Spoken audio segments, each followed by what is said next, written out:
சூழ்நிலைகளும் சாக்குப்போக்குகளும். கிறிஸ்துவுக்குள் பிரியமானவர்களே, சில நேரங்களில் நாம் நம்முடைய தவறுகளுக்கும் குறைகளுக்கும் சூழ்நிலைகளையே காரணமாக கூறுகிறோம்.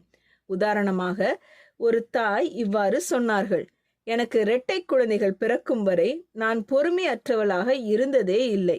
சகோதரி நான்சி சொல்கிறார்கள், நம்மில் பலர் நாம் இருக்கும் சூழ்நிலைகள் தான் நாம் இப்படியா இருக்க காரணம் என்று நினைக்கிறோம். என் சூழ்நிலை வேறாக இருந்திருந்தால் நான் இன்னும் பொறுமையாக இருந்திருப்பேன், இன்னும் அன்பாக இருந்திருப்பேன், மற்றவர்களோடு பழக எளிதானவராக இருந்திருப்பேன் என்று நாம் எண்ணலாம். ஆனால் நம்மை நாம் இருப்பது போல ஆக்குவது சூழ்நிலைகள் என்றால் நாம் அனைவரும் பாதிக்கப்பட்டவர்கள்தான். அப்போது நம்முடைய நடத்தைக்கு நாமே பொறுப்பல்ல என்றாகிவிடும். ஆனால் உண்மை வேறுபட்டது. சூழ்நிலைகள் நம்மை உருவாக்குவதில்லை, அவை நாம் உண்மையில் யார் என்பதை வெளிப்படுத்துகின்றன.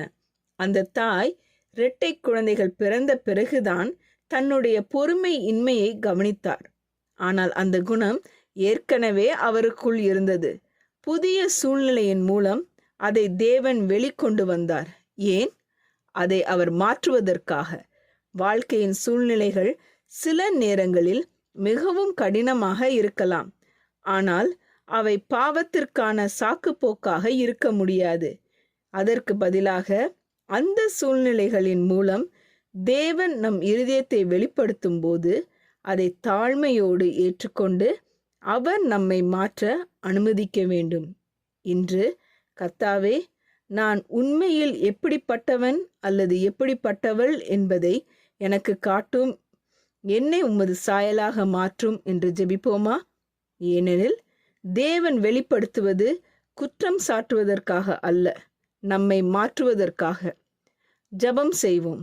எங்கள் அன்பின் பரமபிதாவே, எங்கள் வாழ்க்கையில் வரும் ஒவ்வொரு சூழ்நிலைகளையும் பயன்படுத்தி எங்களை வடிவமைப்பதற்காக உமக்கு நன்றி.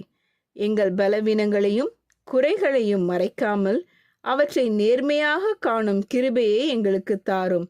எங்கள் தவறுகளுக்கு சாக்குப்போக்குகள் சொல்லாமல் தாழ்மையுடன் உம்மிடத்தில் வர உதவி செய்யும். கடினமான சூழ்நிலைகள் எங்கள் இருதயத்தில் என்ன இருக்கிறது என்பதை வெளிப்படுத்தும் போது அதை கண்டு மனம் திரும்பவும் உம்முடைய மாற்றும் கிருபைக்கு எங்களை ஒப்பு கொடுக்கவும் கற்றுத்தாரும். எங்கள் சிந்தனைகளையும் வார்த்தைகளையும் நடத்தைகளையும் உமக்கு பிரியமானதாக மாற்றும்.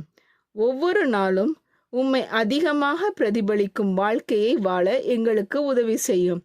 உமது சித்தத்தின்படி எங்களை வடிவமைத்து உமது மகிமைக்காக பயன்படுத்தும்.